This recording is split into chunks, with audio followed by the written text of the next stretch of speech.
अस्सलामुअलैकुम, very good morning to all of you. New Pakistan में आपको वेलकम कहती हूँ। मैं हूँ आपकी मेज़बान नबीहा एजाज खान और नाज़रीन सुबह के बज रहे हैं 9 और प्रोग्राम का आगाज़ करेंगे सेगमेंट्स के साथ और कुछ तज्ज़िया आपके सामने रखेंगे। लेकिन सबसे पहले बात करेंगे इस साल की। अगर इस साल का जिक्र होगा क्रिकेट की हिस्ट्री के हवाले से और क्रिकेटर्स की शादियों के हवाले से, तो मेरे ख्याल से ये जो ईयर है ये नंबर ले जाएगा, क्योंकि कल रात ही हमारे एक और मारूफ क्रिकेटर शादाब खान जनाब शादी के बंधन में बन गए।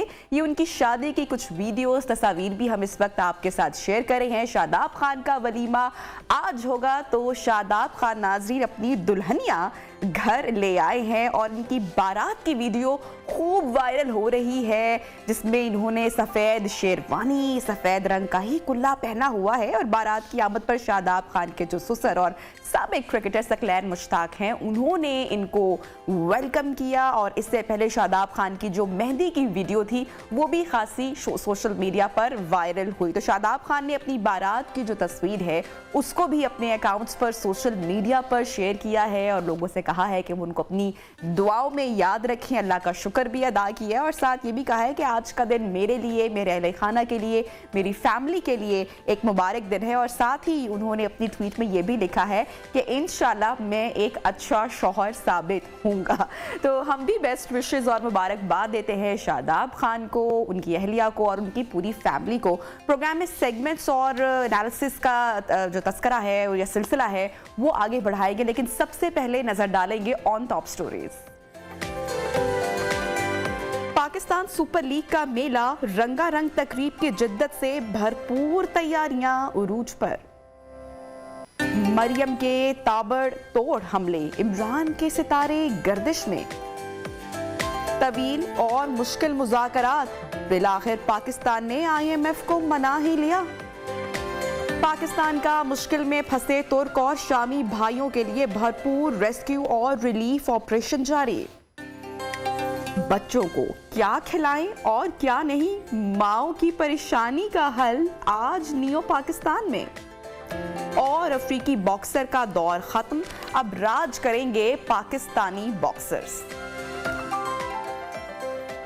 प्रोग्राम को आगे बढ़ाते हैं। तो नाजरीन, एक जानिब पाकिस्तान के ज़र मुखादला के ज़खायर हैं, मुसलसल गिर रहे हैं, मुल्क की मुआशी सूरत हाल गिरावट का शिकार है, तो दूसरी जानिब जो सियासत का पारा है वो मुसलसल हम देख रहे हैं कि वो बढ़ता चला जा रहा है। और ये बात तय है कि जहाँ सियासी और अंदरूनी इस्तेहकाम ना हो, वहाँ जो मुआशी इस्तेहकाम है वो भी कायम होना मुश्किल ही होता है। और इस वक्त हमारे मुल्क के यही हालात है, सियासी गिरफ्तारियाँ हो रही हैं, इमरान खान के दौर में भी हुई और आज भी हो रही हैं। और अब मरियम नवाज शरीफ साहिबा ने एबटाबाद में नून लीग के वर्कर्स कन्वेंशन से खिताब किया है, जहाँ पर उनका कहना है कि तहरीक इंसाफ की जेल भरो तहरीक का आगाज इमरान खान की अहलिया बुशरा बीबी और फराह गोगी से होगा।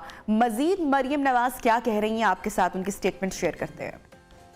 एक मरतबा फिर से मरियम नवाज शरीफ साहिबा जोशे खिताबत में इमरान खान साहब पर खूब तनकीद करते हुए उनको आड़े हाथों लेते हुए हमें दिखाई दी। अच्छा, दूसरी जानिब अगर हम कौमी असम्बली की बात करें तो वहाँ पर 43 नुमाइंदगान की जो अदालती रिलीफ के बाद अब तहरीक इंसाफ अपनी अपोजिशन लीडर के नामों पर गौर करी, जिसमें 2 खवातीन का नाम भी शामिल है। और शेख रशीद की जमानत तो मुस्तरद हो चुकी है, अब इस पर तफसीली फैसला भी आ चुका, जिसमें कहा गया है कि शेख साहब ने इमरान खान के कत्ल की साजिश का इंकशाफ तो किया, लेकिन पुलिस से मालूमात तो शेयर ही नहीं की।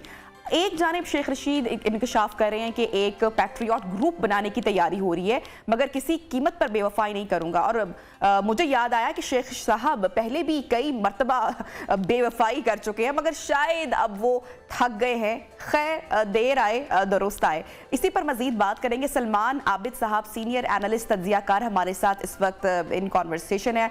सलमान साहब, बहुत शुक्रिया आपने वक्त निकाला हमारे प्रोग्राम के लिए। ऐसे तो लग रहा है कि जो हुकूमत है वो भरपूर तैयारी में है कि इमरान खान को गिरफ्तार किया जाए। राना सनाउल्लाह साहब की भी पहले मुख्तलिफ मरतबा स्टेटमेंट्स आ चुकी हैं।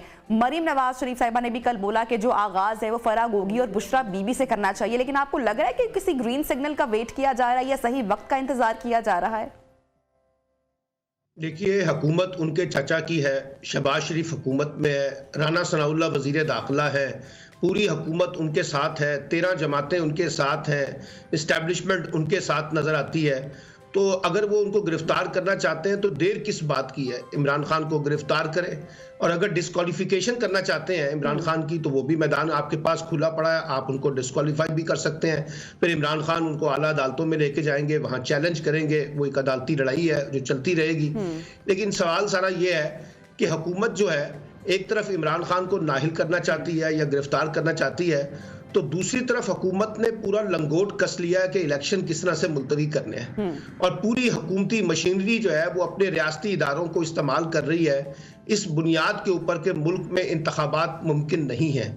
कभी वो सिक्योरिटी का बहाना बनाते हैं, कभी दहशतगर्दी का बहाना बनाते हैं, कभी माशी हालात का बहाना बनाते हैं, कभी कहते हैं कि मर्दमशुमारी के बगैर इलेक्शन नहीं होंगे, कभी कहते हैं हमारे पास पैसे नहीं है, हम सिक्योरिटी नहीं दे सकते, कभी इलेक्शन कमीशन को कुछ कहा जाता है, कभी इलेक्शन कमीशन कुछ कहता है।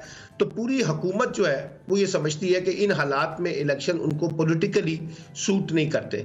अच्छा, अब होता यह है कि हमारे यहाँ जब हम इलेक्शन लड़ने जाएंगे तो हुकूमत की दो ख्वाहिशें हैं। एक तो ये कि इमरान खान डिस्क्वालीफाई हो जाए, यानी वो सियासी मैदान में ही ना रहे, फिर हम इलेक्शन लड़ने जाएं। और दूसरा ये कि कोई ऐसा माशी रिलीफ लोगों को दे सकें कि महंगाई खत्म हो और उसके बाद वोटर जो है वो मुतमईन हो सके और फिर हम इलेक्शन में जाएं। अब ये दोनों चीजें कब होंगी इसकी कोई पता नहीं है। इस वक्त तो कॉन्स्टिट्यूशन की जो वायलेशन है वो सर चढ़ के बोल रही है। 90 दिन के अंदर अंदर आइन कहता है कि सूबाई असम्बलियों की तहरीर के बाद आपने इलेक्शन करवाने हैं, और दोनों सूबाई हुकूमतें जो है वो इलेक्शन से फरार का रास्ता इख्तियार कर रही हैं और उनकी पुश पर जो है वफाकी हुकूमत है। तो जो काम सियासी हुकूमत को करना चाहिए था, एक जानिब वो कहते हैं कि कोई गैर आईनी मुतालबा नहीं है और इंतखाबात होंगे। कल ही मुस्लिम लीग नून के जो रहनुमा है वो ये कह रहे हैं कि बिल्कुल इंतखाबात बर वक्त होंगे, लेकिन कब होंगे, कैसे होंगे, कोई तारीख इस हवाले से सामने नहीं आ रही। बहरहाल मैं ये जानना चाह रही हूँ कि ये जो अदालती एक तरफ आप ये कहती हैं कि बर वक्त होंगे और दूसरी तरफ आप कहती हैं कि तारीख नहीं दे रहे, तो फिर बर वक्त कैसे हो गए? सलमान आबिद साहब, मुस्लिम लीग नून के जो रहनुमा हैं उनका यही स्टेटमेंट है, शायद कंफ्यूज किया जा रहा है। नून लीग का स्टेटमेंट, मैं कह रहा हूं कि नून लीग जो स्टेटमेंट दे रही है तो उसमें जरा थोड़ा सा तजिया करे ना, फिर वो बर वक्त तो ना हुए ना। अगर वो तारीख नहीं दे रहे तो इसका मतलब है बर वक्त नहीं है इलेक्शन। मैं तो ये कह रहा हूँ आपको। सर, जो वैलिड पॉइंट आपने उठाया मर्दमशुमारी के हवाले से और इदारे जो सिक्योरिटी फराहम करने के हवाले से, फिर एक मुआशी बहरान भी है, तो आए शाएं बाएं तो की जा रही है, तारीख नहीं दी जा रही है। मैं आपसे ये जानना चाह रही हूँ कि जो अदालती रिलीफ मिला है तहरीक इंसाफ को, अदालत ने इस्तीफे की मंजूरी का हुक्म मुअत्तल किया, आपको क्या लगता है कि कितना फायदा मिल सकता है तहरीक इंसाफ को कौमी असम्बली में? पहली तो बात यह है कि जो कल कौमी असम्बली का सेक्रेटेरिएट है स्पीकर का, उसकी बात बड़ी मस्खा खेज है। कहने लगे हमें आज तक अभी तक पता नहीं चला, यानी पूरी कौम को पता चल गया कि 43 लोगों को अदालत ने बहाल किया है और स्पीकर कौमी असम्बली के सेक्रेटेरिएट को पता नहीं चला, पहली बात। अब दूसरी बात यह है कि या तो आप अदालत के फैसले को तस्लीम करें, या अदालत के फैसले को चैलेंज करें, या अदालती फैसले को मानने से इनकार कर दें। अदरवाइज तो अब आपको अपोजिशन लीडर जो है वो तो पाकिस्तान तहरीक इंसाफ से लाना होगा, क्योंकि 43 लोग हैं ना जी, 43 लोग हैं ये, और 25 के करीब इस वक्त जो असेंबली के अंदर जो पीटीआई के बागी लोग बैठे हुए हैं ना, तो 25 और 43 के जब देखेंगे तो फिर 43 का अपोजिशन लीडर होगा। तो ये हक तो फिर जो है, अगर ये लोग बहाल हो गए हैं और असेंबली में जाते हैं तो फिर जो कौमी असेंबली में अपोजिशन लीडर है वो तो पीटीआई का होगा। लेकिन हमें खबरें ये मिल रही है कि स्पीकर साहब कोई रोलिंग देना चाहते हैं और वो किसी भी सूरत में उनको वापस नहीं लाना चाहते और कोई अदालती जंग करना चाहते हैं। तो एक महाजराई और टकराव की सियासत जो है वो कौमी असेंबली के स्पीकर पहले दिन से कर रहे हैं और मजीद करना चाहते हैं। तो लेट्स सी कि अब अदालत इसके ऊपर फिर क्या हतमी फैसला करेगी। ठीक है, क्योंकि इमरान खान साहब की कल की स्टेटमेंट सामने आई है, उन्होंने भी यही कहा है कि जो इंसाफ होगा वो फिर अदलिया ही करेगी। बहरहाल चीफ जस्टिस साहब के जो रिमार्क्स हैं अब खासे अहम है, क्या आप समझते हैं? उनका कहना है कि जब इमरान खान ने असेंबली ही नहीं जाना तो फिर इलेक्शन में जाने का क्या फायदा? तो इससे तहरीक इंसाफ कोई सबक? जी देखिए, मैं तो इस बात का हामी हूँ कि इस वक्त किसी किस्म का इलेक्शन जो है, चाहे वो 2 सूबाई इंतखाबात हैं और चाहे वो ज़िमनी इंतखाबात है कौमी असम्बली के, इसकी ज़रूरत नहीं है। ज़रूरत तो नेशनल इलेक्शन की है, एक ही इंतखाब होना चाहिए असूली तौर पर। अब ये हुकूमत और अपोजिशन मिलकर तय कर लें कि ये कब इलेक्शन होना है, क्योंकि देखिए ना, अगर आप कौमी असम्बली के इंतखाबात करवा रहे हैं, 100 से ज़्यादा नशिस्तें हैं, तो 4 माह के लिए ये इंतखाबात होंगे, अरबों रुपए इसके ऊपर खर्च होंगे, अगस्त में ये असम्बली ख़त्म हो जानी है। इसी तरीके से 2 सूबाई इंतखाबात के बारे में हुकूमत कह रही है कि हमारे पास इतने वसाइल भी नहीं है, तो फिर आप एक नेशनल इलेक्शन की तरफ जाएं, जो कल चीफ जस्टिस ने भी कहा है अपनी रोलिंग के अंदर कि इस वक्त हल यही नजर आता है कि जो अवामी मैंडेट है वो दोबारा लिया जाए, अवाम से ही राय ली जाए। तो मुझे तो ये लगता है कि बात जो है वो बुरहान जो है वो खत्म होगा उसी सूरत में जब हम नए कौमी इलेक्शन की तरफ, आम इंतखाबात की तरफ जाएंगे। ये जो बाई पार्ट किस्म के इंतखाबात कराने की बातें हैं, मुझे लगता है ये वायबल नहीं है। इसलिए अब ये इंतखाबात कब होंगे, आम इंतखाबात, ये देखना होगा। लेकिन आइन ये कहता है, ये ध्यान में रखिएगा, आइन ये कहता है कि सूबाई असम्बलियों की तहलील के बाद 90 दिन के अंदर इलेक्शन कराना एक कॉन्स्टिट्यूशनल रिस्पॉन्सिबिलिटी है सूबाई हुकूमतों की। और इस वक्त सूबाई हुकूमतें जो हैं पंजाब की और खैबर पख्तूनख्वा की, वो आइन से एनराफ की मुर्तकब हो रही हैं। अच्छा सलमान आमिर साहब, ये जो सियासी जमातें हैं इनमें जो टूट फूट की जो खबरें आती हैं, इस हवाले से आप क्या कहेंगे? पहले हमने देखा कि शाहिद हकान अब्बासी के नाराज खफा होने की खबरें थी जब मरियम नवाज शरीफ साहिबा लंदन से नया ओहदा लेकर वतन वापस पहुंची। अब शेख रशीद साहब भी गुस्से की हालत में कुछ ना कुछ कह देते हैं। अब पता नहीं कि ये ख्याली बातें हैं या इसमें कुछ हकीकत भी है। तहरीक इंसाफ में जो ग्रुप बन रहा है उस हवाले से वो कह रहे हैं कि उसकी सरबराही के लिए उन्हें कहा जा रहा है। तो क्या आप समझते हैं शेख साहब इमरान खान से वफा कर पाएंगे, निभाएंगे? आप क्या कहते हैं इस पर? देखिए, अगर कोई इस तरह का ग्रुप बना और कोई नई सियासी जमात बनी तो इसका मतलब है कि एस्टैब्लिशमेंट उसके पीछे होगी। अब ये फैसला तो एस्टैब्लिशमेंट ने करना है, क्या वो इस तरह की कोई सियासी जमात बनाने का इरादा रखती है या नहीं रखती, वरना ये खुद लोग इनफरादी सतह पे कोई इस तरह की सियासी जमात बनाने की सलाहियत नहीं रखते। और ये माजी में हमारी सियासत के अंदर हमने देखा है, नए नए ग्रुप्स बनते रहे हैं, नई नई जमातें भी बनती रही हैं, लेकिन इससे कोई मसले हल नहीं होते, बल्कि मसले और ज्यादा बिगाड़ का शिकार हो जाते हैं। जो कौमी जमातें इस वक्त आपके पास मौजूद है, पीपल्स पार्टी की शक्ल में, PMLN की शक्ल में, PTI की शक्ल में, उसमें तोड़ फोड़ करने की बजाय उन्हीं जमातों के अंदर मजबूत किया जाए। लेकिन कुछ सियासी जमातों की दाखिली सियासत भी है, जैसे मरियम नवाज के बारे में हम देख रहे हैं कि जैसे खाकान अब्बासी साहब की रिजर्वेशन है, हनीफ अब्बासी साहब की रिजर्वेशन आई है, मेहताब अब्बासी साहब की रिजर्वेशन है, ख्वाजा साद रफीक साहब भी बात करते हैं कभी कभी। तो ये पार्टी के अंदर मरियम नवाज का मसला है।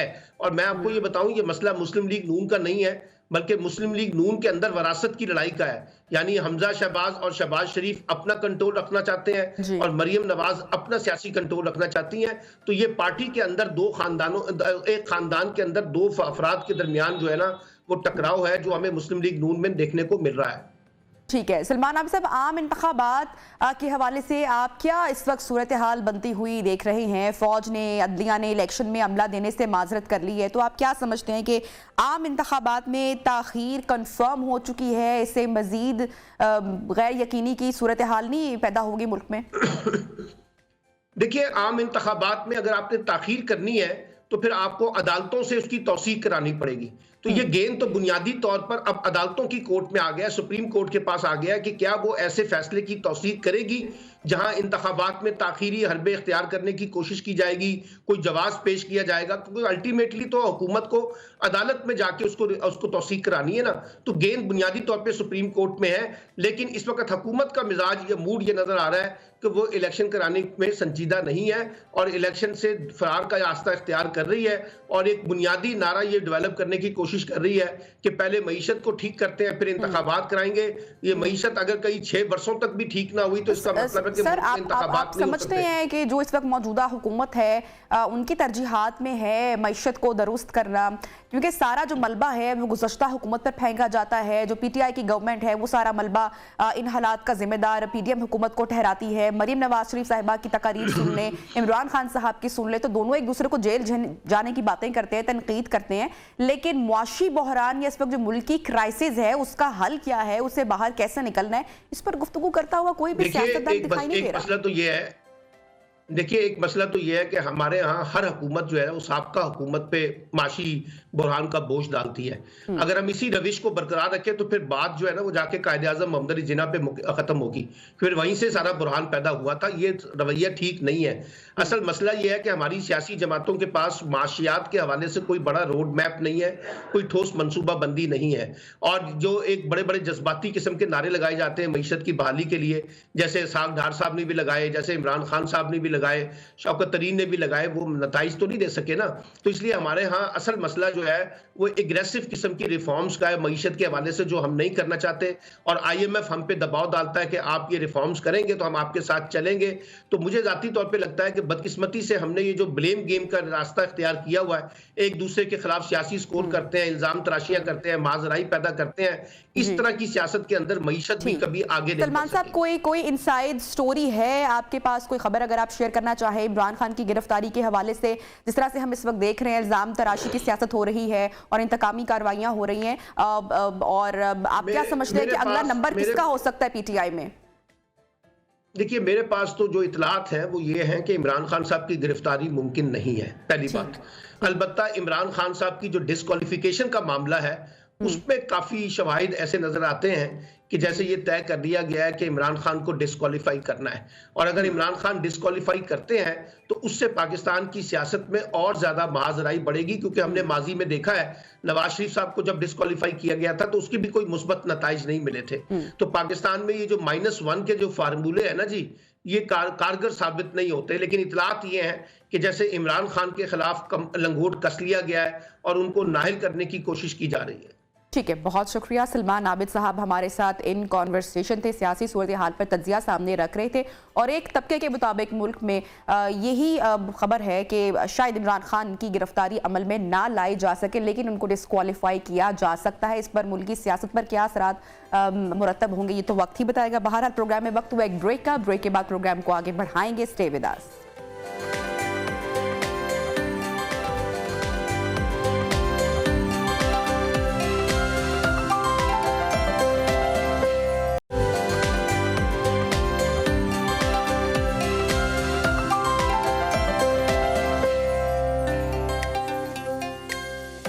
Welcome back and good morning once again in new Pakistan. तो नाजरीन, पाकिस्तान और IMF के दरमियान जो मुज़ाकरात का तवील दौर था वो अब ख़त्म हो चुका है, और उम्मीद की जा रही थी कि इन मुज़ाकरात के बाद ही जो मामलात हैं वो बेहतर हो सकते हैं। बहरहाल हुकाम वज़ारत ख़ज़ाना के मुताबिक स्टाफ लेवल एग्रीमेंट पर इत्तफाक नहीं हो सका। स्टाफ लेवल मुआहिदा वाशिंगटन से मंजूरी के बाद ही मुकम्मल होगा। जो बेशतर उमूर हैं उन पर इत्तफाक कर लिया गया है, कुछ इशूज़ पर ताहाल इख्तलाफात भी बाकी हैं, बरकरार है, और IMF का वफ्द आज किसी भी वक्त वापस पहुँच जाएगा, कतर एयरलाइन से वापस चला जाएगा। बहरहाल सेक्रेटरी खजाना हामिद याकूब साहब का कहना है कि IMF ने मालियाती इक्तिसादी प्रोग्राम का मुसवदा दे दिया है, पेशगी इकदाम करने पर मुआहिदा तय हो गया है। साथ ही साथ ये भी आपके साथ शेयर करें कि जो स्टेट बैंक है, ज़र मुबादला ज़खायर में $17 करोड़ की मजीद कमी सामने आई है, और मरकजी बैंक के पास ज़र मुबादला ज़खायर $3 अरब नीचे आ गए हैं। दूसरी जानिब जो तनकीद का सिलसिला जारी है वज़ारत ख़ज़ाना पर, वो जनाब हम देख रहे हैं कि मौशी पॉलिसी पर जारी है मुफ्ता इस्माइल की जानिब से। बहरहाल पूरी सिचुएशन पर कि कितना रिलीफ मिला है मतवस्त तबके इन मुज़ाकरात के बाद, हमारे साथ इस वक्त इन कॉन्वर्सेशन है फरहान बुखारी साहब, माहिर मैशत। फरहान साहब, थैंक यू सो मच। अभी जो तवील दौर था IMF का पाकिस्तान का जो मुज़ाकरात का, ये ख़त्म हो गया है। कहाँ कहाँ शराइत सख्त हुई हैं पाकिस्तान के लिए, कहाँ कहाँ रिलीफ मिला है? देखिए, एक इस्तेलाह अंग्रेजी की इस्तेमाल होती है शुगर कोटिंग जी, यानी आप उसे मीठी गोली बना के पेश करें जो कि हुकूमत वक्त ने कोशिश की है, लेकिन ये कोई मीठी गोली नहीं है, बल्कि ये इंतहाई कड़वी गोली है। और IMF की आज सुबह, जुमे की सुबह को एक स्टेटमेंट भी आई है जिसमें उन्होंने उन शोबों का या उन बातों का जिक्र किया है जहां पे वो समझते हैं कि पाकिस्तान का एक्शन लेना पड़ेगा। उन्होंने मार्केट डिटरमिनेड की बात की है, जिसका मतलब ये है 1-2 दिनों में रुपए थोड़ी सी बेहतरी आई थी, आर्जी है और हो सकता है रुपए की कदर मजीद कम हो। आज अली सुबह जो इतलात आ रही है स्टॉक मार्केट में प्रेशर है, और एक ये भी है कि जो अर्ली ट्रेडिंग है उसमें कुछ कमी, खासी कमी वाक़ई हो चुकी है। तो ये सारी की सारी जो सूरत हाल है, ये पाकिस्तान के लिए बिल्कुल नहीं लग रही, बल्कि ये पाकिस्तान के लिए गंभीर कैफियत लग रही है। पाकिस्तान ने गैस और बिजली की सब्सिडी के लिए IMF को मना लिया है, तो गुर्बत के मारे अफराद के लिए आप समझते हैं कि ये अच्छी खबर है? दूसरी जानिब जो पेट्रोल प्राइसेस हाई होने की इतलात सामने आ रही है कि 50 रुपए लीटर मजीद इजाफा होने वाला है, और ये पहले भी इसका तस्करा हो रहा था, चर्चा हो रही थी कि पहले $300 तक पहुंचता है या फिर पेट्रोल प्राइसेस। तो आप समझते हैं कि आने वाले दिनों में पेट्रोल की किल्लत भी होगी? किल्लत का तो मैं कह नहीं सकता। हालिया दिनों में किल्लत की इतलात थी, जिसके ऊपर हमारे जो वजीर पेट्रोलियम मुसद्दिक मलिक साहब हैं, उन्होंने फरमाया था कि मुल्क में वाफिर मकदार में पेट्रोलियम की मसनूआत मौजूद हैं और ये कि ये मसनूई तौर पे किल्लत पेश की जा रही है। अब हुकूमत के भी ऐसे बेढंगे हालात हैं मजबूरी तौर पे कि ये समझ नहीं आती कि कहाँ पे हुकूमत पे एतबार किया जाए या ना किया जाए। कल जो कि गुज़श्ता दिन जो कि आखिरी रोज था IMF के साथ मुज़ाकरात का, आपने देखा कि वज़ीर ख़जाना एक तो पहले तो कोई ट्रैफिक सेफ्टी एक कॉन्फ्रेंस थी उसमें तशरीफ ले गए, फिर उन्होंने ये भी ज़रूरी समझा कि तुर्की के सफारत खाने में जाके जो ताज़ियती किताब है उसके ऊपर वो खुद दस्तखत करें। हालांकि ये काम हमारे वज़ीर ख़जाना वज़ीर ख़ारिजा को करना चाहिए था, क्योंकि ये फॉरेन अफेयर्स का मामला है। तो वो हर काम में ये जो हमारे इसाक डार साहब हैं ये हरफन मौला अपने आप को साबित करने की कोशिश करते हैं, आज की नहीं बल्कि पुरानी कोशिश है। लेकिन जो असल काम है उसमें तो अभी तक नाकामी नजर आ रही है। IMF से मुआहदे की जरूरत थी जिसकी अच्छी शुरुआत मिफ्ता इस्माइल साहब ने की थी, फिर उन्हें फारिग कर दिया गया। वो सारी की सारी कहानी आप जानते हैं। फिर इन्हें लग गया और उन्होंने तो इसाक डार साहब ने तो शुरुआत ही की थी इस वादे के साथ कि जनाब रुपए और डॉलर का एक्सचेंज रेट मैं 200 पे ले आऊंगा। 200 क्या 250 रुपए, और खुदा की पनाह आगे खुदा बेहतर जानता है कि ये कहाँ आगे ठहरेगा। फरहान साहब, आपने मिफ्ता इस्माइल साहब का जिक्र किया तो उन्होंने एक मरतबा फिर से नून लीग की जो मुआशी पॉलिसी है उस पर सख्त तनकीद की है। मैं आपकी राय जानना भी जरूरी समझती हूँ। वो कह रहे हैं कि मुझे निकाल देते कोई मसला नहीं है, लेकिन कोई इकोनॉमिस्ट टाइप बंदा ही ले आते। मुस्लिम लीग नून में तो एहसन इकबाल जैसे काबिल लोग भी हैं, उन्हें ले आते। डार साहब की सोच तो उल्टी है। अब क्या कमेंट करेंगे इस पर? मैं कमेंट क्या कर सकता हूँ सिवाय ये कि मिफ्ता इस्माइल साहब बिल्कुल सही कह रहे हैं, बिल्कुल ठीक है, 101% मैं उनसे इत्तेफाक करता हूँ। डार साहब ने तो मामलात को आके बहुत ज्यादा बिगाड़ा है और जो उनकी क्वालिफिकेशन जाती है, अब मैं क्या बार बार उसका जिक्र करूं, लेकिन वो तो आप जानते ही हैं कि असल क्वालिफिकेशन क्या है उनकी। तो उन्होंने तो आके मामले को बिगाड़ा है। फिर दिसंबर के शुरू में जैसे आपको मालूम है वो उन्होंने कह दिया था, फरमाया था कि मैं IMF की मुझे परवाह नहीं है। फिर आज वो IMF की परवाह इतनी है कि वो उनके पीछे पीछे भाग रहे हैं। तो ये कोई अजीब सा इनका तरीका है और इससे पाकिस्तान को नुकसान पहुंचा है। इसाक डार साहब की वजह से तो पाकिस्तान को फायदा नहीं हुआ। ठीक है। अच्छा फरहान साहब, माजी में हमने देखा कि जिन दोस्त ममालिक से एड आना थी वहाँ पर भी पाकिस्तान को इंतज़ार करना पड़ा। अब चूंकि IMF के साथ मुज़ाकरात का जो दौर है वो ख़त्म हो चुका है, तो क्या आप समझते हैं कि हमारे जो दोस्त ममालिक हैं उनसे मदद पहुँचना शुरू हो जाएगी? जिस तरह UAE के सदर का दौरा मनसूख हुआ था, मुमकिन हो पाएगा ये दौरा भी अब? और चाइना से भी एड तवक्को की जा सकती है, सऊदी अरेबिया से भी? ये कहना कबल वक्त है, लेकिन तजुर्बा ये बता रहा है कि ये तमाम के तमाम दोस्त ममालिक पाकिस्तान को ये कह रहे हैं, कह चुके हैं, इतलात यही हैं कि भाई आप पहले जाके IMF के साथ अपने मामलात को ठीक करें, क्योंकि पाकिस्तान की जो माशी सिमत है बगैर IMF पे, उसके ऊपर पाकिस्तान के हवाले से किसी को एतबार बज़ाहिर नहीं है। और ये फिर बदकिस्मती से एक इलेक्शन ईयर है और इलेक्शन ईयर में एक ऐसी हुकूमत है जिसकी मकबूलियत पे सवालात उठ रहे हैं, जिसके बारे में कहा जा रहा है कि गैर मकबूल हुकूमत है। तो ये क्या मईशत के हवाले से ऐसे फैसले मजीद तो नहीं करेंगे जिनका पाकिस्तान को नुकसान हो? ये सवाल उठ रहा है। तो इसमें मुझे तो मुश्किल लगता है ये सूरत हाल, और मुझे अब ये भी लगता है कि ये हुकूमत इस मामले को संभाल नहीं सकती। अब आपने जैसे देख लिया हफ्ते के शुरू में बदकिस्मती से जो शाम और तुर्की का ज़ल्ज़ला आया, वजीर आजम को ये ऐलान करने की क्या जरूरत थी कि जनाब वो फौरन तुर्की जा रहे हैं, वहां पे जाके और खुद मामलात का जायजा लेंगे। भाई अपने मुल्क जो है, अपने मुल्क को संभालें। जिन लोगों ने जाना था, फौज की और गवर्नमेंट की NDMA की टीम्स चली गई थी, वजीर आजम ने क्या करना था जाके? फिर उसके बाद बज़ाहिर उसके ऊपर जो कोई बात नहीं हुई, तो बज़ाहिर वो दौरा मनसूख इसलिए किया गया है क्योंकि हमारा अपना तजुर्बा 2005 के ज़ल्ज़ले का है कि उस वक्त अगर कोई फॉरेन कोई हेड ऑफ स्टेट या हेड ऑफ गवर्नमेंट बैरून मुल्क से आ जाता तो बड़ी हमारे लिए मुश्किल होती है, क्योंकि जब ऐसी कुदरती आफत आती है किसी भी मुल्क पे तो वहाँ के जो रूलिंग स्ट्रक्चर हैं, जो सियासी अकाबरीन हैं, उनकी कोशिश तो सिर्फ ये होती है कि अपने लोगों को बचाएं, और जो रिलीफ का काम है वो प्रोटोकॉल और फॉरेन विजिट, इसके लिए कोई तैयार नहीं होता।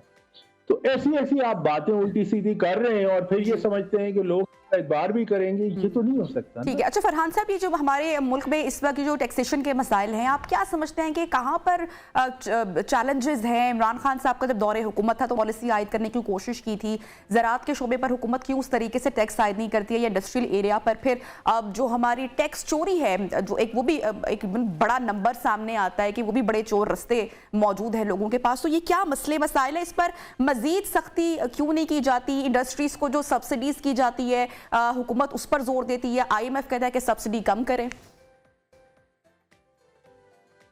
देखिए, मामला ये है कि मुल्क में जितनी भी सियासी जमातें हैं, बदकिस्मती से हर जमात में इस तरह कही है कि एक या एक से ज्यादा बहुत बड़ा अशदहा बैठा हुआ है, और ये नुमाइंदगी करता है उन तबकात की जिन्होंने साल साल से, बल्कि कई दहाइयों से टैक्सेस चोरी करके या टैक्सेस ना देकर और अपने मामलात ठीक किए हैं। बदकिस्मती से मुल्क ऐसा हो गया है जिसके बारे में ये कहा जाता है कि यहाँ पे कुछ अमीर लोग हैं और बेशतर गरीब हैं, और मुमलिकत भी गरीब हो गई है। तो ये मामला इस तरह चल नहीं सकता जब तक कि हुकूमत ये फैसला ना करे कि जनाब आज की तारीख से हर तबके पे, हर उस तबके पे टैक्स लगाया जाएगा जिसके ऊपर टैक्स लगना चाहिए, जिसकी आमदन एक सतह से ज्यादा है। जब तक ये फैसला ना हो जाए और फिर अंधाधुंध आप उस सिमत में ना चले, तब तक ये मामला ठीक नहीं हो सकता। ये कैसे ठीक होगा, आप मुझे बता दें। बहुत बहुत शुक्रिया फरहान बुखारी, माहिर मईसात इन कॉन्वर्सेशन थे। इससे पहले जो मुख्तलिफ हुकूमती रहनुमा हैं वो जब मीडिया पर आते हैं तो वो यही बात करते हैं कि जून तक का मुश्किल टाइम है, उसके बाद आसानी हो जाएगी, लेकिन जून के बाद कौन सी ऐसी जादू की झड़ी घुमाएगी हुकूमत के मामला बेहतर होंगे, इस हवाले से बात करने से भी कासिर है। सियासतदान भारत प्रोग्राम में वक्त हुआ ब्रेक का, ब्रेक के बाद गुफ्तगू को सेगमेंट्स को आगे बढ़ाएंगे। स्टे विद अस।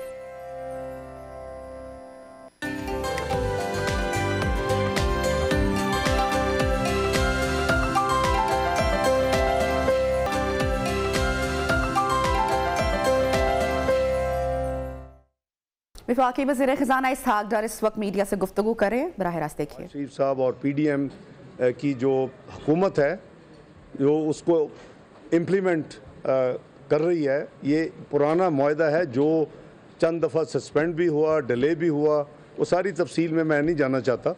तो ये बैकग्राउंड में आप ज़रा माइंड में ज़रूर रखें कि किसने ये मुआहदा किया था और कब ये मुआहदा हुआ था, और जिसको हम ये जो हुकूमत है और इसकी मुआशी टीम है इसको इम्प्लीमेंट करने के लिए पूरी तकद्दौत के साथ लगे हुए हैं, पूरी कोशिश के साथ।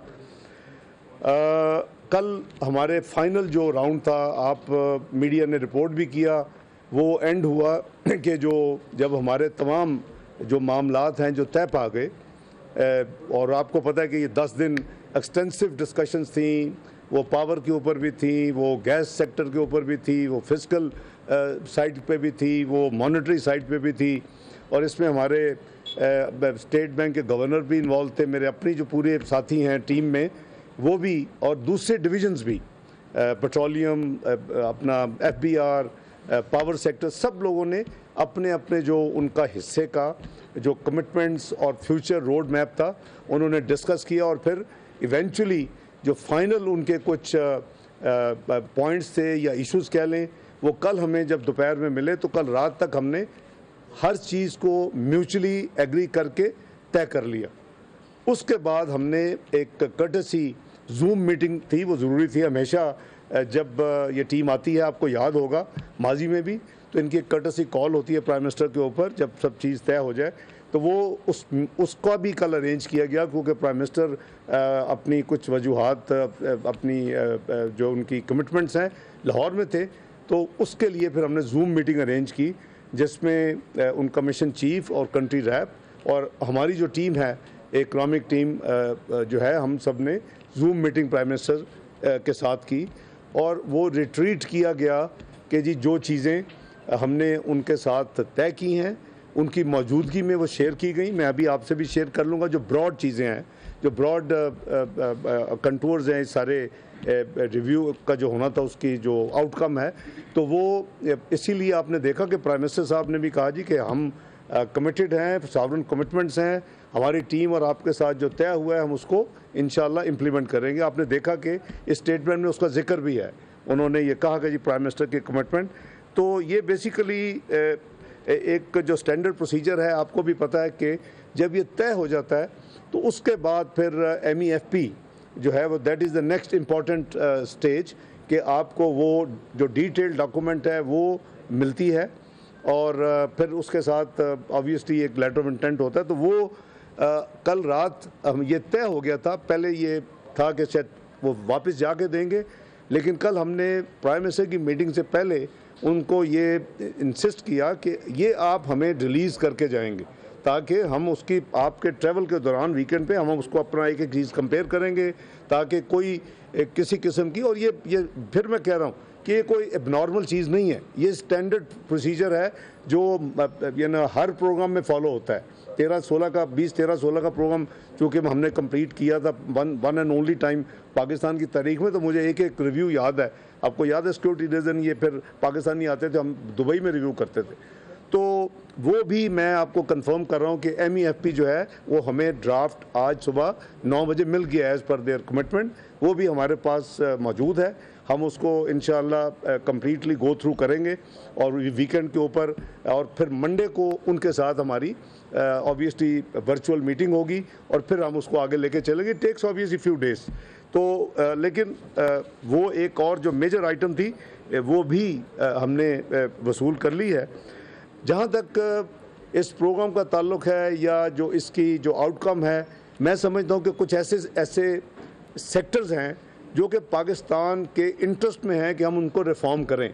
हम ये अफोर्ड नहीं कर सकते कि अगर हम ब्लीड करते रहेंगे, ये इकॉनमी ब्लीड करती रहेगी, क्योंकि हमने इसको उस पॉइंट पे ला के खड़ा कर दिया पिछले 5 साल में कि 24वीं मईशत से 47 बना दिया, और कर्जे थे 70% बढ़ा दिए हैं, जो डेट सर्विसिंग थी वो अपने नाकाम पॉलिसी की वजह महंगाई का तूफान खड़ा कर दिया है, उसकी वजह से पॉलिसी रेट आसमान पे ले गए हैं, और 1750 बिलियन जो डेट सर्विसिंग है उसको 5000 अरब के करीब पहुंचा दिया। तो ये उन्होंने नहीं किया, ये हमने हमारी अपनी इनकॉम्पिटेंस है। इस मुल्क में जो 5 साल की जो तबाही हुई है मुआशी, जो इसमें मिस गवर्नेंस है, जो इस मईशत की बदहाली है, उसके ज़िम्मेदार वो लोग हैं जिन्होंने इसको मिस हैंडल किया है। Without going further in detail, आपको पता है कि हम इस पर वक्तन फ़ौक्तन बात भी करते हैं, तो अभी उन चीज़ों को फिक्स करना ज़रूरी है। आप अगर बिजली के सेक्टर को देखें तो वो एक अलहदा एक अलोन ऐसा सेक्टर है कि जिसमें 3000 अरब की जो बिजली जो कॉस्ट होती है जनरेशन, उसकी जो रिकवरी है 1800 बिलियन होती है, उसका करीबन 550 बिलियन के करीब हम बजट में डालते हैं, फिर भी उसका बहुत बड़ा एक हुजम है वो फिर उसमें सर्कुलर डेट में। तो ये रिफॉर्म हमारे लिए है, तकलीफ दे हैं, लेकिन हमने करने हैं। और आपको याद होगा 2013 में जब आए थे, अभी प्रोग्राम हमने शुरू नहीं किया था, हमने करीबन 16-17 मेजर रिफॉर्म खुद ही बजट में डाल दिए थे, 5 दिन के बाद तो बजट पेश कर दिया था। तो उसी स्पिरिट के साथ और जो सॉवरेन कमिटमेंट्स हैं उसको रेड टुगेदर, हम उस चीज़ को हमने पूरी इस प्रोग्राम में जो 10 दिन का डायलॉग था, इसमें हमने पूरी तरह अपने आप को तैयार भी किया हुआ था। टीम को मैं कॉम्प्लीमेंट करता हूँ, शॉर्ट नोटिस था, दूसरी डिवीज़न के नुमाइंदगान सेक्रेटरी साहबान इधर नहीं है, लेकिन उन्होंने भी अपना फ़ाल रोल अदा किया। FPR ने किया, पावर डिवीज़न ने किया, पेट्रोलियम मिनिस्टर ने किया, बल्कि उनके सेक्रेटरी चूँकि लेटली को ट्रैवल कर रहे थे अपनी ज़ाती वजह, तो मिनिस्टर साहब ने भी अपना रोल अदा किया, और बिस्प वालों ने भी अपना रोल अदा किया। तो हमारा जो भी स्टेक होल्डर जो हमेशा अपना काम करते हैं, तो मेरे नज़दीक ये 10 दिन की जो डायलॉग थी ये पॉजिटिवली कंक्लूड हुई है। किसी चीज़ के ऊपर अभी कोई इबाहम नहीं है।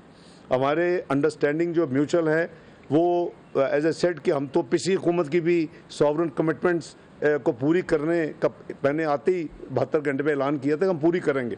हम कोशिश करेंगे इंशाल्लाह कि पाकिस्तान दूसरी दफ़ा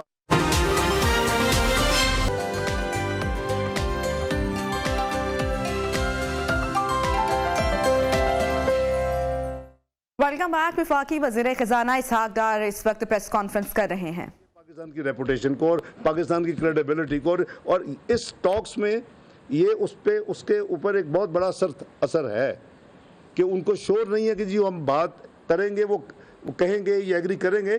तो उसका तो मेरा सिंपल जवाब है कि मुझे कोई बता दे कि जो हमने 20, 13, 16 लास्ट मुआहदे में जो PMLN की हुकूमत ने किया था, एक दफ़ा भी जो कमिटमेंट की पूरी नहीं की हो।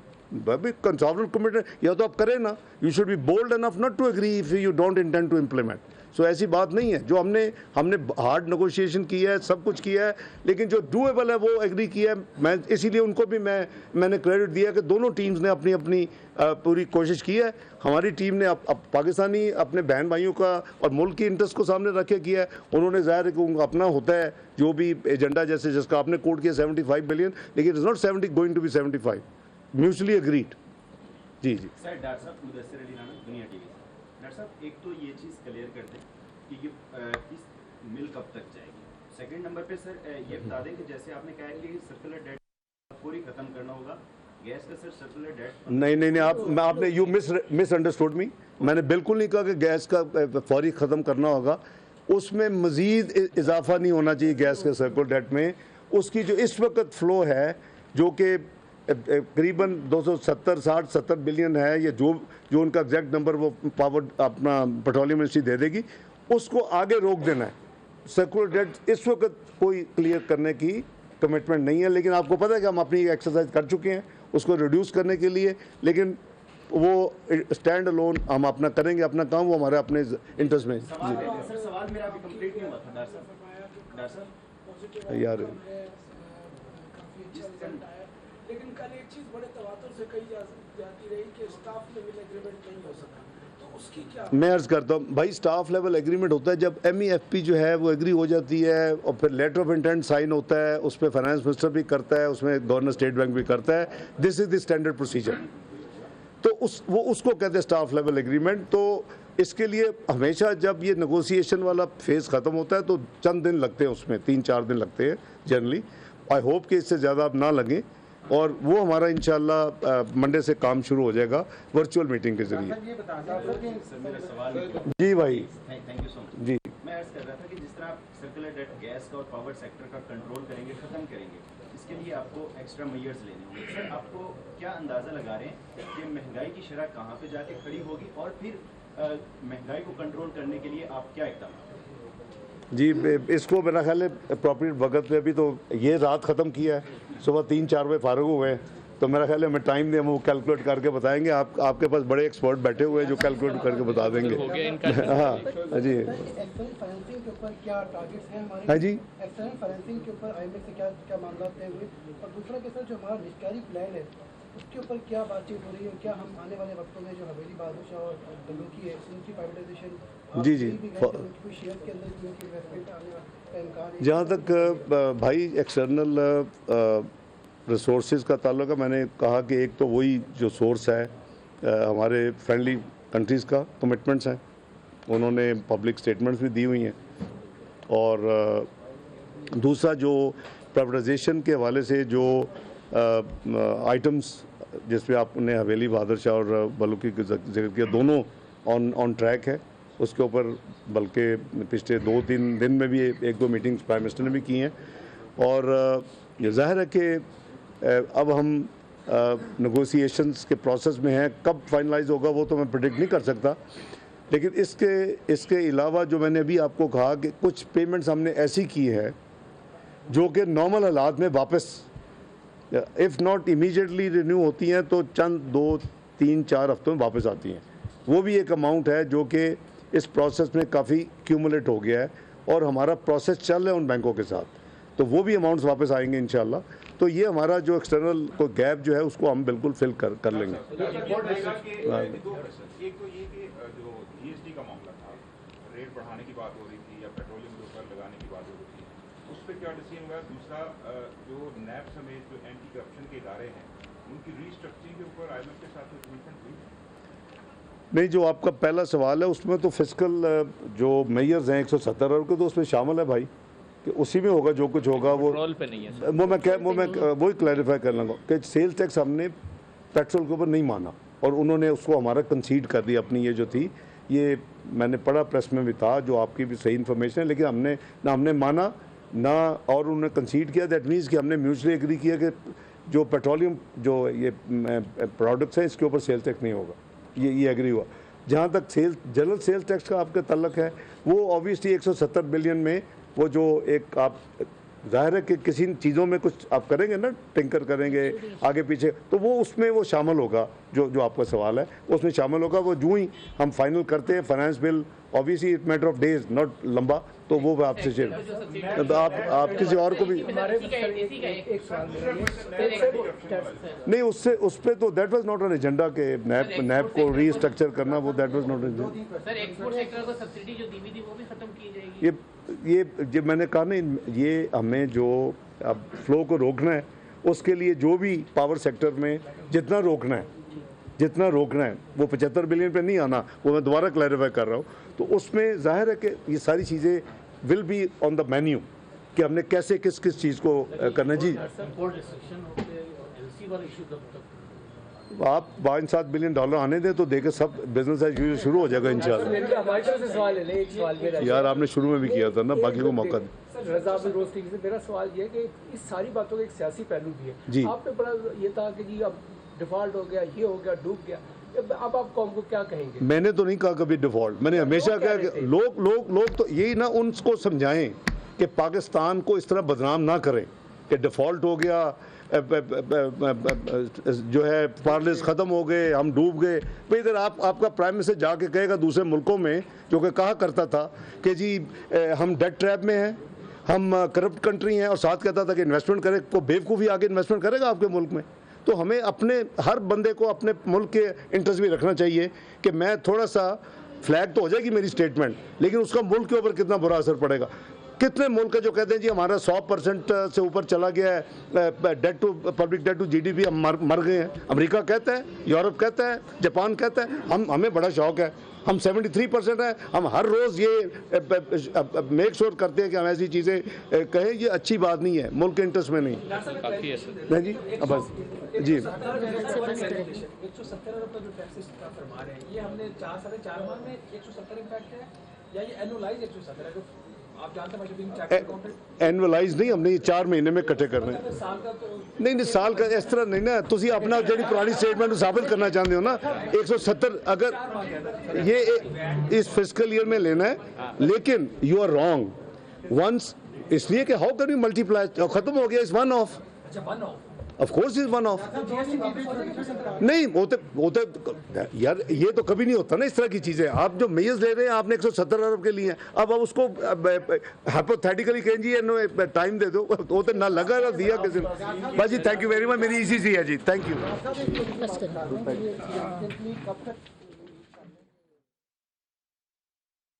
और वफाकी वज़ीर ख़ज़ाना इसहाक़ डार इस वक्त अब से कुछ देर पहले मीडिया से गुफ्तगू कर रहे थे, प्रेस कॉन्फ्रेंस कर रहे थे, और IMF और पाकिस्तान की जो 10 रोज़ा तवील मुज़ाकरात जारी रहे, उस हवाले से जो सारी डिटेल्स हैं वो उन्होंने शेयर की। बहरहाल प्रोग्राम में अब आगे बढ़ते हैं और अब बात करेंगे तुर्किया और शाम जो तबाहकुन ज़लज़ला आया है और अमवात की तादाद जो फैक्ट सामने आ रहे हैं 19,000 से बढ़ चुकी है। तुर्किया में 14,000 से ज़ायद और शाम में 3,000 से ज़ायद अफराद तबाहकुन सिलसिले के बाद वफात पा चुके हैं। अभी भी कई अफराद, एक बड़ा नंबर है जो इस वक्त भी मलबे तले दबे हुए हैं। इसका खदशा जाहिर किया जा रहा है। उन्हें निकालने के लिए दिन रात रेस्क्यू ऑपरेशन जारी है।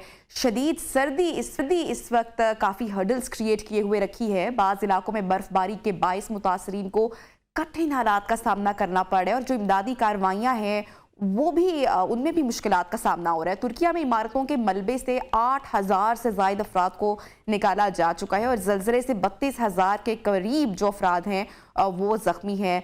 हुकूमत पाकिस्तान की जानिब से बगैर किसी ताख़ीर के बरादर मुल्क के लिए इमदाद और रेस्क्यू टीम्स भी रवाना की गई और इस वक्त पाक फ़ौज सिविल रेस्क्यू टीम्स तुर्किया में रिलीफ ऑपरेशन में मसरूफ़ है, जबकि दूसरी जानिब पाकिस्तान की गैर सरकारी फलाही तंजीमें भी तुर्किया पहुँच चुकी हैं। मुतासरीन में तैयार खाना, कंबल, बिस्तरों की फराहमी के साथ साथ डॉक्टर्स की टीम भी तुर्किया पहुँच चुकी हैं। इस वक्त हमारे साथ मौजूद हैं अल खिदमत फाउंडेशन से अब्दुल शकूर साहब, जो कि नायब सदर है अल खिदमत फाउंडेशन के। उनसे गुफ्तगू करते हैं, सूरत हाल क्या है, किस तरह से एड पहुंचाई जा रही है पाकिस्तान से, इन तमाम तर बातों पे इनसे बात करते हैं। बहुत शुक्रिया सर, आपने टाइम निकाला न्यू पाकिस्तान के लिए। जानना मैं आपसे चाह रही हूँ कि हुकूमत पाकिस्तान ने तुर्किया की मदद के लिए फौरी तौर पर इमदाद रवाना की। अगर पाकिस्तान में भी किसी चैलेंजिंग सूरत हाल का सामना हो तो अल खिदमत फाउंडेशन हमेशा से बढ़ चढ़ कर सामने आती है। किस तरीके से अल खिदमत फाउंडेशन तुर्किया और शाम में एड पहुँचा रही है और वहाँ के मुतासरीन की मदद कर रही है इस वक्त? जी बहुत शुक्रिया। मैं जो ही ये खबर आई पहली फ्लाइट पे यहाँ तुर्की पहुंच गया था। कल मैं यहाँ मौजूद था और हम यहाँ एक तो यहाँ के जो हमारे लोकल वर्कर्स हैं, पाकिस्तानी स्टूडेंट्स जो बड़ी तादाद में अल खिदमत के साथ वाबस्ता हैं, इनको हमने मोबिलाइज किया है। ये आफाद के साथ मिलकर, और आफाद आपको पता है कि तुर्की में डिजास्टर मैनेजमेंट का गवर्नमेंट का इदारा है जी। उनके साथ ये मुख्तलिफ मुकामात पे चीज़ों को पैक करने में, ब्लड देने में और बहुत सारे और कामों में मसरूफ हैं। और माशाल्लाह साइट पे भी इस वक्त मौजूद हैं। फिर पाकिस्तान में आफाद ही के साथ मिलकर हमने टेक्निकल लोग जो मलबे से लोगों को निकाल सकते हैं और बिल्डिंग के अंदर से उनको रिसर्च का अंदाजा होता है, उसकी टीमों को भी ऑर्गेनाइज किया है। आज हमारी 2 टीमें, एक कराची से और एक इस्लामाबाद से बाय एयर पहुंच रही हैं आफाद के साथ ही मिलकर, और वो स्टेट उसी एरिया के अंदर जाएंगी जहां ये काम हो रहा है।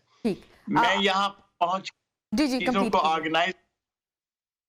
जी अब्दुल शकूर साहब, आप किस इलाके में काम कर रहे हैं? और ऑब्वियसली जो अभी इस वक्त डिटेल सामने आ रही हैं, बहुत बड़ी तादाद में नुकसान हुआ है, इंसानी जाने बचाने का ऑपरेशन भी जारी है, बताइएगा।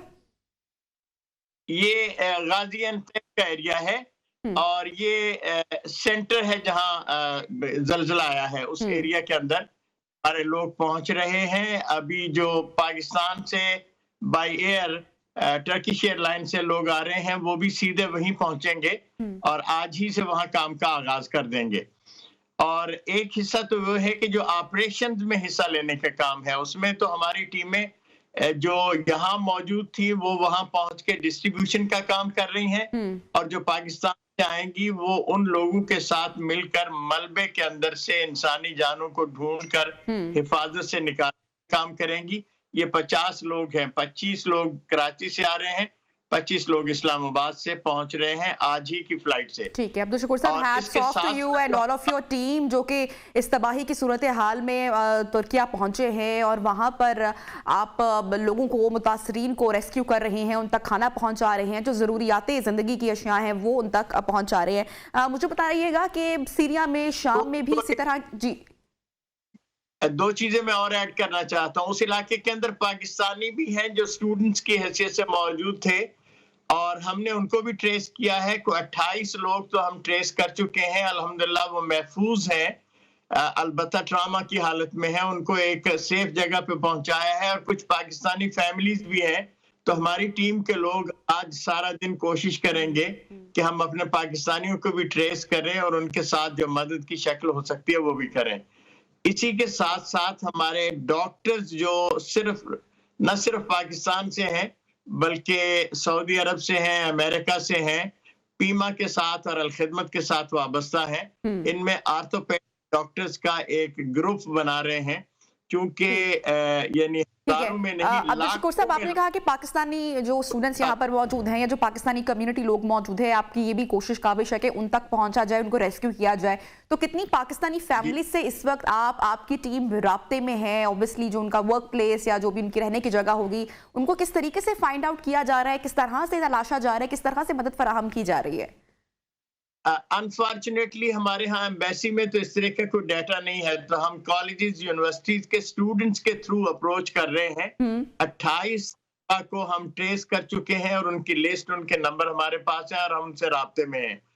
और कोई 15 फैमिलीज को भी ट्रेस कर लिया है, लेकिन मेरा अंदाजा ये है कि कोई 40 से 50 के लगभग खानदान हैं जो वहाँ इस वक्त होंगे। तो ये लोग सुबह शाम कोशिश कर राब्तों के जरिए से मालूमात लेना और फिर उन तक पहुंचने की सूरत करेंगे इंशाल्लाह। ठीक है अब्दुल शकूर साहब, बताइएगा शाम में भी आपकी टीम्स रवाना हो चुकी हैं या होंगी, क्योंकि वहां पर भी काफी बड़ी तबाही आई है? शाम में बड़ी तबाही आई है, लेकिन कंपैरेटिवली तुर्की की तबाही उससे कहीं ज्यादा, इसलिए कि सेंटर यहाँ था। अलबत्ता वहाँ हमारी टीमें काम कर रही हैं, वहाँ के लोकल ऑर्गेनाइजेशंस के साथ मिलकर।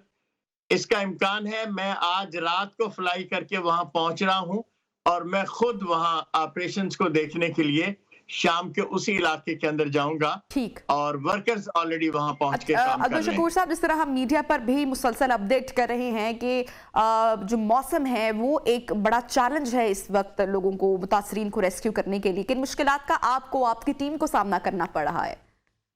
मुश्किल है, बहुत ज्यादा बर्फ पड़ रही है, बारिश हो रही है, बहुत सारी चीजें हैं, लेकिन आपको अंदाजा है कि जब ये अज़्म मौजूद हो कि हमें कुछ करना है तो खराब से खराब तरीन मौसम के अंदर भी लोग अपने आप को तैयार करके ले जाते हैं।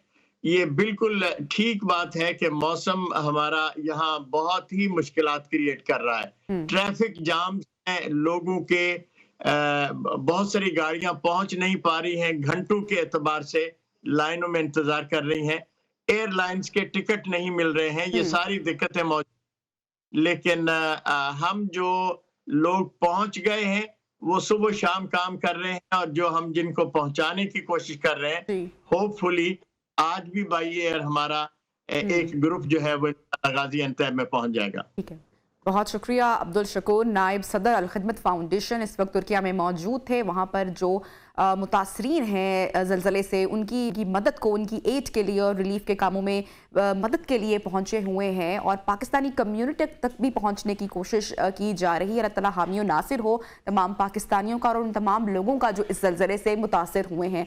प्रोग्राम में नाज़रीन बढ़ेंगे अब एक ब्रेक की जानिब, और ब्रेक के बाद जो सेगमेंट हमने खासकर डिज़ाइन किया है माओं के लिए किया है, क्योंकि जो बच्चे होते हैं नन्हे मुन्ने, वो अपनी माओं को खाना खाने के हवाले से बड़ा परेशान करते हैं, और ग़िज़ाई किल्लत ना बच्चों में हो जाए। बाहर का जंक फूड भी बच्चे बड़ी तादाद में खाते हैं, तो क्या खाया जाए क्या ना खाया जाए। और इसके अलावा दालों का आलमी दिन भी आज सेलिब्रेट किया जा रहा है। बहुत सारी बातें होंगी, स्टे विद अस।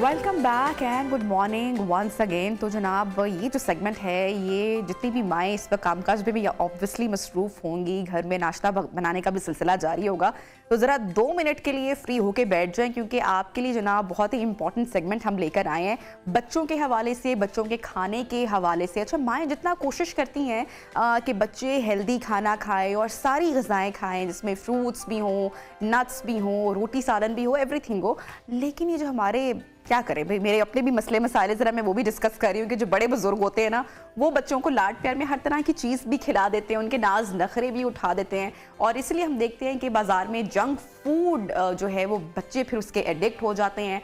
फिर बच्चे ये जो चिप्स तरह तरह के होते हैं, जेलीज होती हैं, टॉफ़ीज़ होते हैं, ये चीज़ें खाना बच्चे पसंद करते हैं। तो बच्चों के अंदर खुदा न खास्ता किसी किस्म की कोई ग़िज़ाई किल्लत तो नहीं है, आयरन डेफिशिएंसी अक्सर बच्चों को हो जाती है। तो ये तमाम तर मामले कि बच्चों का एपेटाइट हम किस तरह से इंक्रीज़ कर सकते हैं, कौन सी ग़िज़ाएँ बच्चों के लिए हेल्दी हैं या स्नैक्स, इन तमाम मसाइल के ऊपर आज हम बात करेंगे। और इसके साथ साथ ये भी आपके साथ शेयर करें कि आज दालों का आलमी दिन सेलिब्रेट किया जा रहा है, उसकी अफादियत के हवाले से आज काफ़ी बात की जा रही है। और दालें भी, कुछ दालें जनाब फुल ऑफ प्रोटीन भी होती हैं, तो उनका इस्तेमाल भी करना चाहिए। इस हवाले से भी हम बात करेंगे। हमारे साथ गेस्ट मौजूद हैं जोहा सोहेल, माहिर ग़िज़ाई। तो जोहा साहिबा, आज तो मैं अपने भी बहुत सारे सवाल करने वाली हूँ, एंड आई एम श्योर कि सारी माओं के मिले जुले ही मसले मसाइल होते हैं कि बच्चे जो हैं वो खाने से भागते हैं, दूर जाते हैं, उनको खिलाना एक बड़ा मुश्किल टास्क होता है। अच्छा, कैसे पता चलेगा, जो स्कूल गोइंग किड्स होते हैं, यूजली 4 to 5 या 6 या 10 की ब्रैकेट में आते हैं, कि हम अक्सर देखते हैं कि इनमें आयरन डिफिशिएंसी हो गई है, या बच्चा स्कूल से आया है तो बहुत लेथार्जिक हो गया या फोकस नहीं कर पा रहा, तो ऐसे कौन से सिम्टम्स हैं जो पता चलेंगे कि बच्चे में किसी तरह की ग़िज़ाई किल्लत है? ठीक है नबिया, ये बहुत एक इंपॉर्टेंट क्वेश्चन आपने किए, क्योंकि माओं को अक्सर ये पता ही नहीं चलता कि हमारा बच्चा किसी डेफिशिएंसी की तरफ जा रहा है कि नहीं जा रहा। तो अगर आपको ये सिम्टम्स पता होंगे कि कौन कौन सी अलामात है जिनको देख के बच्चे की ग़िज़ाई किल्लत का अंदाज़ा लगाया जा सके, तो वो एक इम्पॉर्टेंट पॉइंट है। इसमें सबसे पहले मैं अगर आंखों की बात करूं तो आपके बच्चे की अगर आंखें पीली रंगत की तरफ जा रही हैं या बहुत डल महसूस हो रही है, आपको उसके अंदर कोई ब्राइटनेस, कोई शाइन नजर नहीं आ रही और वो बिल्कुल वाइट से येलो की तरफ आ रही है, तो आप समझ जाएं कि यहाँ बच्चों को आयरन डेफिशिएंसी एनीमिया है। और अगर एक बच्चे की आंखें पीछे की तरफ जा रही है, जैसे कि संकन आइज इसको हम कहते हैं, तो वहां पर आप समझ जाएं कि बच्चे को पानी की बहुत ज्यादा कमी है। अगर बच्चे में पानी की बहुत ज्यादा कमी होगी तो बच्चे का ब्रेन काम नहीं कर पाएगा, क्योंकि हमारा ब्रेन 60 to 70% पानी के ऊपर काम करता है। और जैसे ग्रोइंग एज है, बच्चा स्कूल में परफॉर्म करना है, उसके दोस्तों के साथ सोशल लाइफ उसकी अलग है, तो यहाँ पर अगर उसका ब्रेन काम नहीं प्रॉपर्ली करेगा तो वो बहुत ज़्यादा पीछे की तरफ जाता जाएगा। आयरन डिफिशिएंसी के बारे में हम सब जानते हैं कि खून की कमी की तरफ लेकर जाते हैं। जब बॉडी में खून की कमी होगी आप वैसे ही बहुत ज़्यादा वीकनेस और लेथार्जी की तरफ जाएंगे। पानी की कमी का जैसे मैंने बताया कि आपकी आंखें जो संकन आइज हो जाएंगी, पानी की कमी से बच्चा अगेन कोई काम प्रॉपर्ली नहीं कर पाएगा। इसके अलावा बहुत से बच्चों की स्किन के ऊपर आपने देखा होगा पैचेज आ जाते हैं, पैची स्किन हो जाती है, कहीं से डार्क आ रही है, कहीं से वो लाइटनेस की तरफ जा रही है। यहाँ पर माएँ अक्सर समझते हैं कि ये सनबर्न की वजह से हो रहा है, धूप में जाने की वजह से हो रहा है, जबकि ये बी कॉम्प्लेक्स विटामिन की कमी की वजह से बच्चों में नजर आ रहा होता है। इसके अलावा बहुत से बच्चों के नेल्स में हमें वाइट स्पॉट्स नजर आते हैं, यहाँ पर कैल्शियम और जिंक की कमी का मसला आ जाता है। अगर बच्चा चलते चलते बहुत ज़्यादा थक रहा है, बहुत ज़्यादा गिर रहा है, तो ये इटसेल्फ एक न्यूट्रिशनल डिफिशियंसी का सिम्टम है कि इस बच्चे के अंदर जो विटामिन, मिनरल्स, प्रोटीन्स, कार्बोहाइड्रेट्स जरूरी अमाउंट में चाहिए वो इसके अंदर नहीं जा पा रहे। सो बेसिकली हमारे पास ये चंद इलामात हैं। ये तो सिम्टम्स की बात हो गई। अच्छा जोहा, मुझे बताएगा कि अब ये जिन बच्चों में ये सिम्टम्स हैं और जो बच्चे खाना नहीं खाते, कल ही मेरी एक मदर से बात हो रही है एंड शी सेड कि वो डॉक्टर के पास गई कि उसका बेटा सुबह से लेकर शाम तक वो सिर्फ थोड़ा सा शायद दूध पी लेता है, फीडर पी लेता है, लेकिन उसके अलावा खाने पीने पे बिल्कुल बच्चे हाइपर होते हैं, भाग जाते हैं, माओ के काबू नहीं आते हैं। पर डॉक्टर सेड कि हाइट के और वेट के accordingly he is totally fine. ऐसी कौन सी ग़िज़ाएं हम बच्चों को दे सकते हैं जिससे जो उनका एपेटाइट है वो इंक्रीज हो? ठीक है। अच्छा नबिया, यहाँ पर ये कि बच्चों को एपेटाइट, भूख लगती है, ठीक है। बच्चा चॉकलेट जैसी चीज़ों के आपने नाम लिए इंट्रोडक्शन में, कैंडीज, टॉफीज, लेज, चिप्स, सब चीज़ें बच्चे लेते हैं। इसका क्या मतलब है कि उनकी एपेटाइट बढ़ रही है, वो खा रहे हैं। हमारा गोल ये कि उनकी एपेटाइट जब बढ़े तो हमने उनको वो चीज़ें देनी है कि जो उसकी बॉडी के लिए अच्छी हो, क्योंकि बच्चे को एपेटाइट लगती है तो वही चीज़ें सब खाते हैं, वरना बच्चा ना खाए। अगर बच्चा कुछ खा नहीं रहा, घर का खाना नहीं खा रहा, तो फिर माएँ बेचारी थक आके कहती हैं कि चलो चलो चॉकलेट खा लो, चलो यही दे दो। अगर चिप्स खा रहे हैं तो चलो कुछ तो खा ले। तो ये एक सबसे बड़ा कंसर्न मैंने पेरेंट्स का देखा है। अच्छा, यहाँ पर ना मैं पेरेंट्स की थोड़ी सी काउंसलिंग करना चाहूँगी कि बच्चे को जब 6 माह के बाद उसको थोड़ी सी समझ बूझ आनी शुरू होती है तो वहीं से उसकी जो प्रैक्टिस है वो डेवलप करनी शुरू कर दें। आप मॉल्स में जाते हैं, आप बच्चों को ऐसी जगह पर ना लेकर जाएं जहाँ पर कैंडीज़ के स्टॉल्स हैं, जहाँ पर ये सब चीज़ें कलरफुल कैंडीज़ वगैरह पड़ी हुई हैं। आप उसको वहाँ लेकर जाएं जहाँ फ्रूट्स और वेजिटेबल्स पड़े हुए हैं। बच्चे को उसके कलर्स के साथ मानूस करवाएं ताकि वो उनकी तरफ ज़्यादा अट्रैक्ट हो। और जब वही चीज़ आप बाय करेंगे, घर जाके वही चीज़ें बच्चे को सर्व करेंगे तो बच्चे को तो पता ही नहीं कि कैंडीज़ वगैरह क्या होती हैं। सो बच्चों की शुरू की जो प्रैक्टिसेस है ना कि आप मॉल्स में ऐसी चीज़ों की तरफ ना लेकर जाएं, ऑपोजिट चीज़ों की तरफ लेकर आएं, क्योंकि बच्चे की जो विजन है वो डेवलप शुरू से होती है। मुझे बिल्कुल अच्छे से याद है, Sarina is going to be 4 in this May इंशाल्लाह। तो मैंने उसको मतलब 3.5 साल की उम्र तक मैंने उसको जो हमारे यहाँ एक ड्रिंक वाला ड्रिंक या जो मुख्तलिफ कलर्स के ड्रिंक मिलते हैं, मैंने उसको आज तक ये बोल रखा था कि भाई ये तो मेडिसिन है, सो आपने इसके करीब जाना। और सबसे बड़ी बात ये कि पेरेंट्स खुद उसका इस्तेमाल नहीं करें। जिन घरों में पेरेंट्स खुद हर खाने के बाद इन ड्रिंक्स का, फिजी ड्रिंक्स का इस्तेमाल करे होते हैं, बच्चे इवेंचुअली उस चीज़ की डिमांड करते हैं। अच्छा, हमने सिर्फ जंक फूड का जिक्र किया, कैंडीज़ का आपने जिक्र किया कि उन साइट्स पे मत लेके जाया जाए, फ्रूट्स या वेजिटेबल्स जहाँ पर है हेल्दी ऑर्गेनिक फूड बच्चों में ज़्यादा से ज़्यादा इंट्रोड्यूस करवाया जाए। लेकिन फिर हमारे यहाँ जॉइंट फैमिली सिस्टम है, बड़े बुजुर्ग भी बच्चों को कुछ ना कुछ ला देते हैं, या अब्बा हुजूर जब पूरे दिन के बाद आते हैं तो बच्चे लाड उनसे करते हैं, तो फिर वो भी बच्चों को थोड़ा सा बिगाड़ देते हैं या बाहर ले जाते हैं। ऐसे में जब बच्चे जंक फूड का इस्तेमाल बहुत ज़्यादा कर रहे होते हैं, देन कॉन्स्टिपेशन के मसले आ जाते हैं और वो बच्चों में बड़ा पेनफुल भी होता है, बड़ा तकलीफ दे भी होता है, क्योंकि बच्चे वाटर इनटेक भी उनका उस तरह से नहीं होता। फिर क्या किया जाए? बिल्कुल, ये एक बहुत इंपॉर्टेंट मसला है। कॉन्स्टिपेशन का मसला होता ही है कि बच्चों की खुराक में फाइबर नहीं जाता। बच्चे क्या करते हैं, जंक खाते हैं जिसमें बर्गर्स, पिज़्ज़ाज वगैरह आते हैं जो रिफाइंड कार्ब से बना होता है। फाइबर किन ग़िज़ाओं में है? फाइबर बिल्कुल नहीं, इस तरह से है कि फाइबर आटे के अंदर मौजूद होते हैं। हमारे गंदम का आटा, हमारे घरों में मोस्टली आटा कौन सा यूज़ किया जाता है? जो रिफाइंड आटा, मैदे वाला आटा होता है। अगर आप उसको रिप्लेस कर दें चोकर वाले आटे के साथ, जिसमें होल व्हीट फ्लावर होता है, उसका ब्रांड, उसका चोकर जो होता है साथ एडेड होता है, वो बच्चों को बना कर दे, उससे हर चीज़ बच्चे को आप दें। यानी कि अगर बच्चा पास्ता खाना चाहता है, होल व्हीट पास्ता ला कर दें। अच्छा, मैंने यहाँ पे अगर मज़े की चीज़ की बीइंग अ पेरेंट मतलब माँ, मैं अपना भी एक्सपीरियंस शेयर करती रहूंगी, क्योंकि मेरे ख्याल से हर माँ लाइफ में किसी न किसी फेज में इन तमाम मसले मसाइल से गुजरती है कि बच्चों की रोटी पे अगर देसी घी हमारे यहाँ बहुत ओवररेटेड है मेरे ख्याल से, हमें भी हमारे घर वाले खिलाते रहते हैं, लेकिन हम तो शायद उस तरह से अब डाइजेस्ट ना कर पाएं या वेट गेन के इशूज है, लेकिन बच्चों के लिए ये चीज़ें एक नॉर्मल तादाद में अगर उनको दिया जाए तो वो हेल्दी भी हैं और आई थिंक कि वो बच्चों के लिए जो कॉन्स्टिपेशन के मसाइल हैं वो भी काफ़ी हद तक दूर करते हैं। बिल्कुल नहीं भाई, जैसे मैंने बताया कि होबर वाली चीज़ें बच्चों को, जैसे चोकर वाला आटा सिंपल, अब बच्चों को उसकी दिन में 2 से 3 रोटी देंगे, उसको कॉन्स्टिपेशन कभी भी नहीं होगी। अब जैसे देसी घी की बात की, बिल्कुल बच्चों को देसी घी दें। जैसे मैंने शुरू में बताया कि बच्चों का ब्रेन स्ट्रॉन्ग रहना, उसकी डेवलपमेंटल फेज होता है, उसका बेहतर रहना बहुत ज़रूरी है।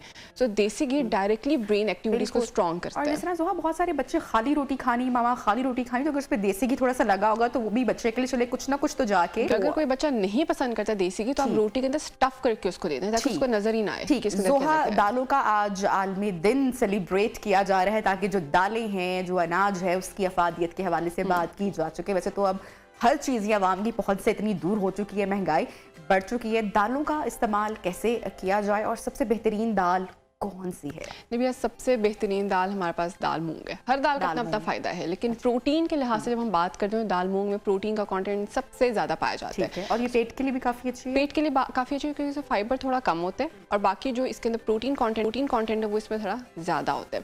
जो बाकी दालें हैं जैसे दाल चना हो गई या जो माश दाल है वो हमारे पेट के लिए थोड़ी सी प्रॉब्लमेटिक हो जाती है क्योंकि उसमें ऐसी चीजें मौजूद हैं जो स्टमक हेल्थ को थोड़ा सा, यानी कि जिन लोगों को गैस ट्रबल्स का मसला आता है उनको हम रिकमेंड नहीं करते। लेकिन दाल मूंग एक ऐसी दाल है जो हर एक के लिए बहुत फ़ायदेमंद है। जैसे दाल चना हम डायबिटीज़ के पेशेंट्स को मना करते हैं, लेकिन दाल मूंग हम हर पेशेंट को देते हैं। पेशेंट जब इवन सर्जरी के बाद हमारे पास आता है तो 3 से 4 दिन के बाद हम उसको कहते हैं कि आप इसको दाल का सूप दें। दाल का सूप बना के जो लोग वेट, वैसे तो मैं कहना चाहूँगी कि हमारे यहाँ जो सबसे ज़्यादा ओवररेटेड दालें हैं उसमें दाल माश और दाल चना जो है वो एवरीवेयर हमें तंदूर वगैरह पर भी मिलते हैं और घरों में भी हमारे यहाँ सबसे ज़्यादा जो चना दाल विद चिकन या गोश्त बनाकर पसंद की जाती है। जैसे कि दाल सूप का आपने जिक्र किया, अक्सर लोग वेट लॉस के लिए भी रोटी स्किप कर देते हैं और सिर्फ दाल का आप सूप इस्तेमाल कर सकते हैं और कौन सी दाल का कर सकते हैं और कितनी क्वांटिटी में कर सकते हैं? अच्छा, बिल्कुल नहीं भैया। अच्छा, रोटी स्किप करने के बाद पे तो मैं लोगों को अप्रिशिएट नहीं करती, लेकिन अगर आप सूप के बारे में बात करें तो दाल का सूप हम रिकमेंड करते हैं। उसमें इंपॉर्टेंट ये है कि अगर एक बंदा फॉर एग्जाम्पल चिकन या गोश्त पसंद नहीं करता तो वो कोई सी 2 से 3 दालों को जब मिक्स करता है तो उसके इस्तेमाल से उसकी बॉडी में वो तमाम अमाइनो एसिड्स चले जाते हैं जो एक गोश्त का पीस देता है। ठीक है, सो दालों का अगर कॉम्बिनेशन आप लेते हैं तो आपको बिल्कुल हाई प्रोटीन की तरफ लेकर जाता है। अगर आप एक दाल लेंगे तो उसके अंदर वो अमाइनो एसिड्स कुछ मिसिंग होते हैं जो दूसरी दाल के अंदर मौजूद हैं। सो सूप बिल्कुल इस्तेमाल करें, लेकिन कोशिश करें कि मिक्स लेंटल सूप जिसमें मिक्स दालों का सूप है वो इस्तेमाल करें। और इसका बेहतरीन वक्त अगर मैं बात करूँ तो वो एपेटाइजर के तौर पर इस्तेमाल करें, यानी कि अपने मील से पहले लें, सूप को मील बनाकर ना लें, क्योंकि अगर सूप को आप मील बनाकर कंज्यूम करेंगे तो अगेन आप न्यूट्रिशनल डेफिशिएंसीज की तरफ जाएंगे। दालों के अंदर हमारे पास कार्बोहाइड्रेट्स इतने ज़्यादा नहीं होते, फैट्स इतने ज़्यादा नहीं होते, विटामिन्स मिनरल्स भी इतने ज़्यादा नहीं होते, सिर्फ प्रोटीन्स हैं जो बहुत ज़्यादा पाई जाती हैं। तो इसको एपेटाइजर के तौर पे लें, मील बनाकर मत। थैंक यू सो मच जोहा सुहेल हमारे साथ इन कॉन्वर्सेशन थी और बच्चों के खाने के हवाले से और दालों की हिफाजत के हवाले से शेयर कर रही थी हमारे साथ। प्रोग्राम में वक्त हुआ है एक ब्रेक का। ब्रेक के बाद आपको ज्वाइन करेंगे तो एक कौमी बॉक्सर से आपकी मुलाकात करवाएंगे और उनकी जो जर्नी है वो भी आपके साथ शेयर करेंगे। स्टे विद अस।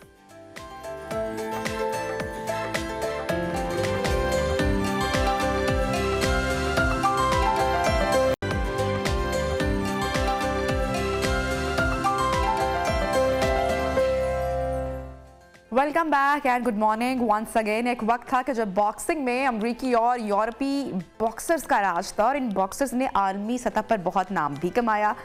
अब कुछ अरसे से पाकिस्तानी बॉक्सर्स भी आलमी सतह पर मुल्क का नाम रोशन कर रहे हैं और पाकिस्तान के नौजवान बॉक्सर फरीद अहमद ने दुबई में मुनक्किद प्रोफेशनल बॉक्सिंग फाइट जीत ली है जी। और कराची से ताल्लुक़ रखने वाले नौजवान पाकिस्तानी बॉक्सर फरीद अहमद ने प्रोफेशनल बॉक्सिंग फाइट में शानदार कारकर्दगी का मुजाहिरा करते हुए 58 किलोग्राम कैटेगरी में युगांडा के बॉक्सर ल्यूइस को पहले ही मरहले में नॉकआउट करके फतह अपने नाम की। और आज हमारे प्रोग्राम के मेहमान हैं फरीद अहमद और उनके साथ उनके कोच मौजूद हैं तनवीर खान। तो इनसे इनकी कामयाबी के बारे में ही जानते हैं। फरीद, सबसे पहले तो मैं आपसे बात करना चाहूँगी, बहुत बहुत मुबारक हो आपको, कॉन्ग्रेचुलेशंस, इतना अच्छा आपने परफॉर्म किया, कैसा महसूस कर रहे हैं? अल्हम्दुलिल्लाह बहुत अच्छा लग रहा है कि मैंने पाकिस्तान का नाम रोशन किया और लेविस को हराया वहाँ पर, और बहुत अच्छा लगता है। इंशाअल्लाह मैं इसी तरह का पाकिस्तान का नाम रोशन करूँगा पूरी दुनिया में। अल्हम्दुलिल्लाह बहुत अच्छा लग रहा है मुझे। अच्छा फरीद, मुझे बताइएगा कि ये बॉक्सिंग का शौक़ आपको कैसे पैदा हुआ? बचपन से ही आप बॉक्सिंग के शौकीन थे, घर में प्रैक्टिस भी करते रहते थे, या अचानक से आपने सोचा कि नहीं इसको मैं अपना प्रोफेशन बनाऊँगा? नहीं, मैं बचपन में बॉक्सिंग का शौकीन था, बट मैं क्लब गया, उस्ताद तनवीर ने मुझे बुलाया क्लब में। मैं छोटा ही था बचपन में, तो फिर उस्ताद ने मुझे बहुत मेहनत करा कि आज इस लेवल तक पहुंचाया कि मैं पाकिस्तान का नाम रोशन करूं। अच्छा, कौन सी एज में आपने ये क्लब ज्वाइन किया? मैं 12 साल का जो था। अच्छा, और उसके बाद ये सिलसिला चल से चल हो गया, इसका आगाज हो गया प्रॉपर? जी, मैं पहले कराची लेवल गोल्ड लिया, फिर आल सिंध, फिर आल पाकिस्तान गोल्ड हुआ, फिर नेशनल 4 टाइम में खेल चुका हूँ, और अल्हम्दुलिल्लाह अभी उस्ताद की मेहनत की वजह से मैं एक इंटरनेशनल प्लेयर आपके सामने हूँ। तनवीर, आपकी जानिब बढ़ूंगी और आपसे जानना चाहूँगी, आप कोचिंग की फील्ड में कब से हैं? और फरीद आपके साथ इस वक्त मौजूद हैं, कौमी बॉक्सर हैं, पाकिस्तान का नाम इन्होंने रोशन किया है, कितनी पोटेंशियल आप देख रहे हैं?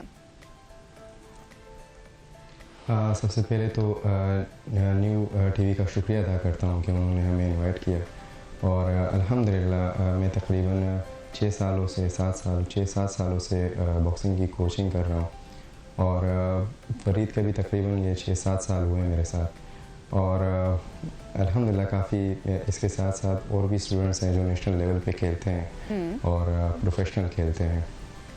अच्छा, तो मुझे बताइएगा तनवीर कि बॉक्सर बनने की तैयारी क्या होती है? क्या बहुत ही चैलेंजिंग होती है? क्या बहुत ही मुश्किल होता है रेसलर बनने के लिए? क्या तगदो करनी पड़ती है?